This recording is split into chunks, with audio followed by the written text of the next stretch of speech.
আসসালামু আলাইকুম, welcome to লেকচারিয়া। Lecture series আমরা ডিসকাস করছিলাম কম্পিউটার গ্রাফিক্স নিয়ে। তো কম্পিউটার গ্রাফিক্সের আজকে লেকচার ভিডিওতে আমরা ট্রান্সফরমেশনের আরো একটি টেকনিক দেখব, যার নাম হচ্ছে 2D স্কেলিং। তো লাস্ট লেকচার ভিডিওতে আমরা 2D ট্রান্সলেশন দেখেছি। বাই এনি চান্স যদি আপনার 2D ট্রান্সলেশনের ধারণা ক্লিয়ার না থাকে, ফার্স্ট অফ অল ক্লিয়ার করে নেবেন, দেন এই লেকচার ভিডিও দেখা কন্টিনিউ করবেন। তো 2D ট্রান্সলেশনে আমরা মেইনলি কি কাজটা করতাম?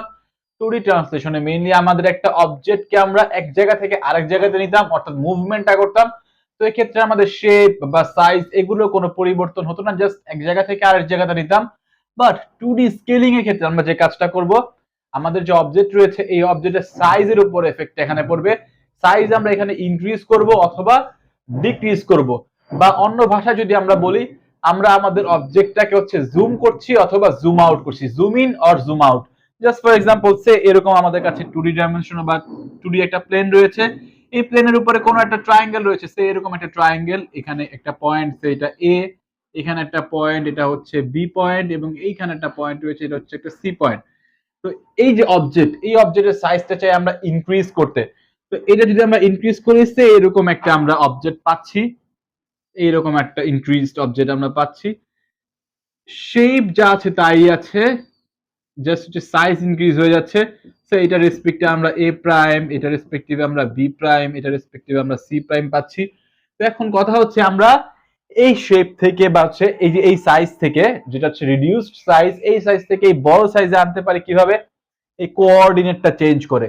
এ এর রেসপেক্টে আমরা এ প্রাইম বের করব, বি এর রেসপেক্টে বি প্রাইম বের করব, মানে হচ্ছে একটা পয়েন্টের রেসপেক্টে আরেকটা পয়েন্ট আমরা বের করব। যদি বের করতে পারি তাহলে হচ্ছে আমাদের সাইজটা ইনক্রিজ হয়ে যাবে অথবা ডিক্রিজ হয়ে যাবে। তো এখানে একটা ফ্যাক্টর কাজ করে, যেটা হচ্ছে স্কেলিং ফ্যাক্টর। এমন যদি হয় স্কেলিং ফ্যাক্টরের ভ্যালু হচ্ছে 1 এর থেকে বড়, স্কেলিং ফ্যাক্টরের ভ্যালু হচ্ছে 1 এর থেকে বড়, তার মানে হচ্ছে আমাদের অবজেক্টের সাইজ সেটা হচ্ছে ইনক্রিজ করা হচ্ছে বা জুম ইন করা হচ্ছে। এমন যদি হয় যে আমাদের স্কেলিং ফ্যাক্টরের ভ্যালু হচ্ছে 1 এর থেকে কম, তার মানে হচ্ছে আমাদের অবজেক্টের সাইজটা হচ্ছে রিডিউস করা হচ্ছে, মানে এখান থেকে এখানে আমরা যাচ্ছি, বা জুম আউট করা হচ্ছে। আশা করছি বুঝতে পারছেন। তো নেক্সট লেকচার ভিডিওতে নিউমেরিক্যাল দেখলে আপনার অটোমেটিক সবকিছু ধারণা ক্লিয়ার হয়ে যাবে, এবং স্কেলিং ফ্যাক্টরের ভ্যালু আপনাকে কোশ্চেনে প্রোভাইড করা থাকবে। নিউমেরিক্যালে আপনাকে কোশ্চেনে স্কেলিং ফ্যাক্টরের ভ্যালু দিয়েই দিবে, আপনি জাস্ট দেখে বুঝবেন। যদি এমন হয় 1 এর থেকে বড়, তার মানে হচ্ছে আপনার জুম ইন হচ্ছে বা সাইজ ইনক্রিজ হচ্ছে। এমন যদি হয় ভ্যালু হচ্ছে 1 থেকে ছোট, তার মানে হচ্ছে এখানে ডিক্রিজ হচ্ছে। তো এখানে এই যে একটা পয়েন্ট, এই যে এ পয়েন্ট, এটা রেসপেক্টিভে আমরা যে এ প্রাইম বের করব, বা বি পয়েন্ট, এটা রেসপেক্টিভে যে আমরা বি প্রাইম বের করব, এটা কিভাবে কি হয়? তো ট্রান্সলেশনের ক্ষেত্রে আমরা মেইনলি কি কাজ করতাম? নিউ পয়েন্ট বা নিউ কোঅর্ডিনেট বের করার ক্ষেত্রে প্রথমটাকে আমরা বলেছিলাম এক্স প্রাইম। এখানে সে হচ্ছে এটার ওল্ড কোঅর্ডিনেট হচ্ছে এক্স ওয়াই, এটার হচ্ছে ওল্ড কোঅর্ডিনেট থেকে নিউ কোঅর্ডিনেট হচ্ছে এক্স প্রাইম ওয়াই প্রাইম। তো এর একটা কোঅর্ডিনেট হচ্ছে এক্স ছিল, সেটা এখন আমরা নিউতে নিয়ে আসবো, যেটা হচ্ছে আমরা বলছি এক্স প্রাইম। তো ট্রান্সলেশন আমরা কি করতাম? এটা সমান সমান ছিল এক্স প্লাস টি এক্স, এবং ওয়াই প্রাইম সমান সমান ছিল ওয়াই প্লাস টি ওয়াই। এটা ছিল ট্রান্সলেশনে। বাট আমরা এখন করছি স্কেলিং। স্কেলিং এর মধ্যে যে কাজটা হবে, স্কেলিং এর ক্ষেত্রে হচ্ছে আমরা এখানে মাল্টিপ্লিকেশন করব, অ্যাডিশন করব না, এবং টিএক্স কে আমরা বলবো হচ্ছে এস এক্স। ওটা ছিল ট্রান্সলেশন, এটা হচ্ছে আমাদের স্কেলিং। এটা আমরা বলছি এস এক্স, এটাকে আমরা বলবো হচ্ছে এস ওয়াই, এবং S x S x y এর ভ্যালু হচ্ছে আপনাকে এক্সামিনেশনে দিয়ে দিবে। তো এই দুইটার ভ্যালু যদি হয় 1 এর থেকে বড়, তার মানে হচ্ছে আমরা এখানে ইনক্রিজ করছি, মানে হচ্ছে বড় করছি, এবং এই দুইটার ভ্যালু যদি এমন হয় যে 1 এর থেকে ছোট, তার মানে হচ্ছে আমরা ডিক্রিজ করছি। আশা করছি বুঝতে পারছেন।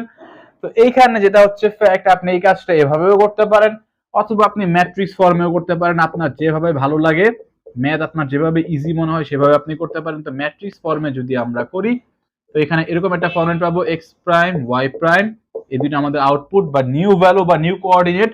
এটা সমান সমান আমরা লিখতে পারি হচ্ছে old value x y multiplication S x zero zero S y. তো এইটা যদি আমরা মাল্টিপ্লিকেশন পারফর্ম করি, আলটিমেটলি আমরা এটাই পাবো। তো আপনার যেভাবে সুবিধা, আপনার যদি এভাবে করতে মজা লাগে, ভালো লাগে, আপনি এভাবে করবেন। আপনার ম্যাট্রিক্স ফর্মে করতে মন চাইলে আপনি ম্যাট্রিক্স ফর্মে করবেন। তো নেক্সট লেকচার ভিডিওতে আমরা হচ্ছে নিউমেরিক্যাল সলভ করব। নিউমেরিক্যাল দেখলে আপনার আরো ধারণা ক্লিয়ার হবে, এবং নিউমেরিক্যালি ইন জেনারেল এক্সামিনেশনে আসে। তো নেক্সট লেকচার ভিডিও দেখার আমন্ত্রণ জানিয়ে এখানে বিদায় নিচ্ছি, এবং নেক্সট লেকচার ভিডিও পাওয়ার জন্য অবশ্যই চ্যানেলটি সাবস্ক্রাইব করে নেবেন।